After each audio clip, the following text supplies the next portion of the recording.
Voici Nathan. Salut! Il a 12 ans, il adore jouer au ballon avec ses copains, il préfère manger des hamburgers Mmh. plutôt que du poisson. Il n'aime pas trop faire ses devoirs et aime regarder la télévision. Nathan est comme tous les autres enfants, mais chaque enfant est différent. Parfois, il a du mal à comprendre, il oublie souvent des mots, lorsqu'il ne les retrouve pas, il utilise des gestes. Nathan, lui, est dysphasique. C'est quoi la dysphasie? La dysphasie est un trouble du langage oral, spécifique, sévère et qui persiste jusqu'à l'âge adulte. C'est-à-dire, la dysphasie est diagnostiquée à 5-6 ans.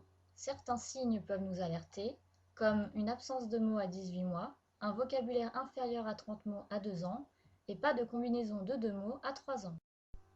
Nathan et les enfants dysphasiques sont intelligents, entendent bien, n'ont pas un simple retard de langage et ont envie de communiquer.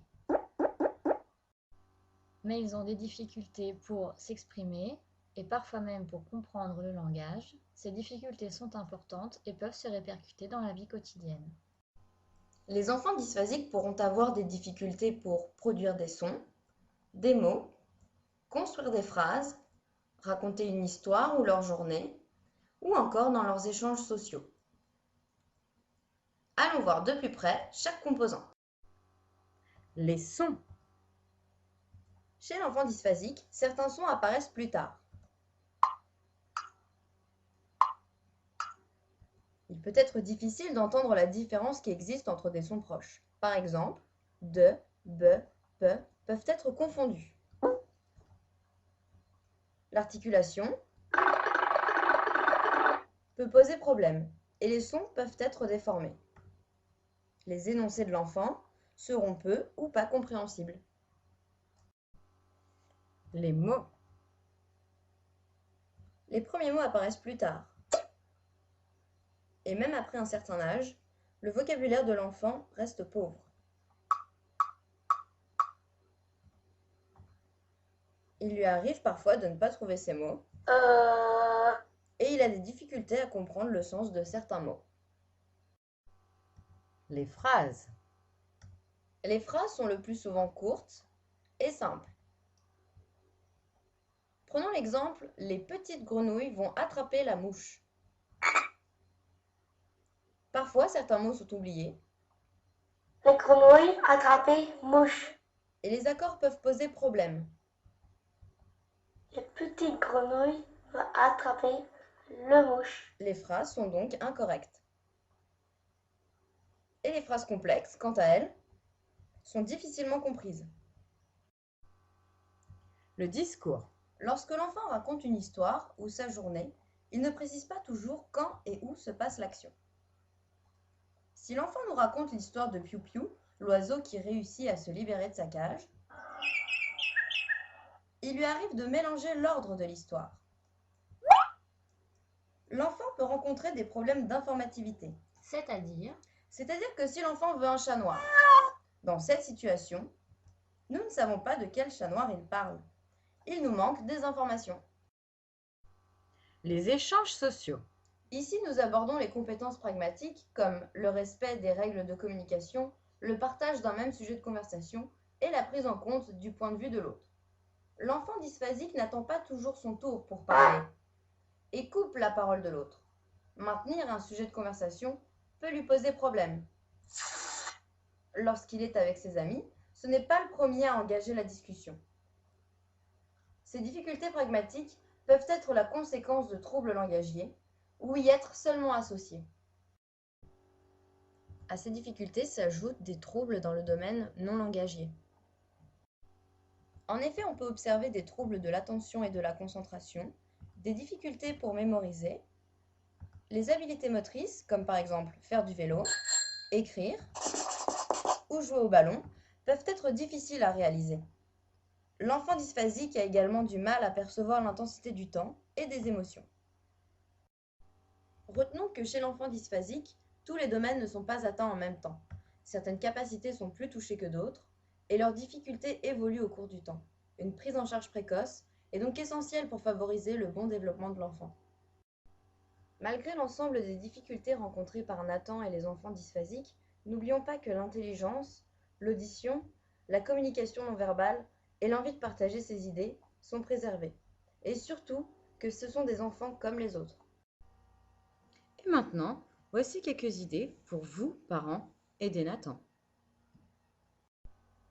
Pour améliorer la communication avec votre enfant, il est important d'établir un contact visuel et de vérifier que l'enfant vous regarde et vous écoute pendant les échanges. Créer des routines sociales, c'est-à-dire qu'il faut souvent répéter les mêmes activités. Prenons l'exemple du déroulement des repas. Comme l'enfant est habitué aux étapes de cette activité, il pourra alors plus facilement se focaliser sur ses échanges avec vous. Veillez à ne pas être trop dirigiste et suivez plutôt les intérêts de votre enfant. N'hésitez pas non plus à varier les activités. Encouragez et félicitez régulièrement votre enfant. Mettez en place des règles de communication claires et précises, comme le respect des tours de parole. Utilisez de préférence des phrases courtes et simples. Laissez du temps à l'enfant pour qu'il puisse répondre. N'hésitez pas à répéter ou reformuler. Veillez à ralentir votre vitesse de parole. Multipliez les situations de communication, mais sans en abuser. L'enfant a également besoin de périodes de repos. Vérifiez régulièrement que l'enfant a compris. Dans les situations de la vie quotidienne, on pourra fournir à l'enfant des modèles pour enrichir son langage par différentes techniques. L'auto-verbalisation. Commentez ce que vous faites, entendez, voyez. J'ai pris un Lego noir. La verbalisation parallèle. Commentez ce que l'enfant fait. Tu as pris un Lego gris. La reformulation. Redire la phrase de l'enfant en corrigeant ses fautes et en mettant l'accent sur l'une d'elles. L'allongement. Ajouter une nouvelle idée à la phrase de l'enfant. L'incitation. Faire produire à l'enfant un mot cible par choix. Tu veux le Lego ou le ballon? Par ébauche orale. Tu veux le... Par phrase en suspens. Je mets le Lego sur... Par question. Où est le ballon? Toutes ces techniques ne s'utilisent pas tout le temps et leur efficacité varie selon l'enfant. Pour faire face aux difficultés d'expression et de compréhension de votre enfant, vous pouvez utiliser des gestes qui aideront l'enfant à mettre un signe aux mots qu'il n'arrive pas à exprimer. Il existe des systèmes gestuels comme le Kogamo et le Sésame. Les supports visuels. Les images, les photos et les pictogrammes aideront l'enfant à comprendre et à se faire comprendre. Voici plusieurs systèmes de communication par image illustrés avec le mot content. Le Makaton, le PCS, Scléra et Axelia. Attention, les gestes et les images ne sont pas faits pour remplacer le langage oral, mais pour y être associés afin de fournir à l'enfant un soutien. Enfin, et surtout, n'oubliez pas de favoriser le plaisir de communiquer.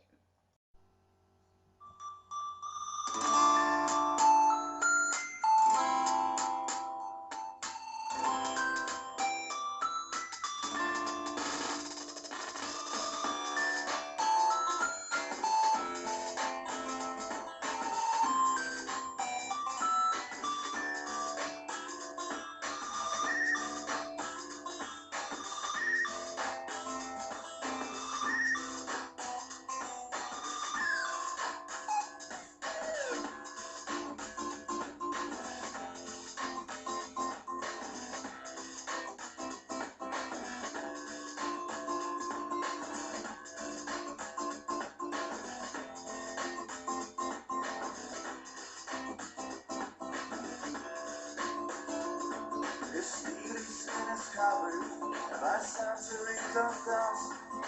Once he was a great one, now he's got it lost. And aren't you trying?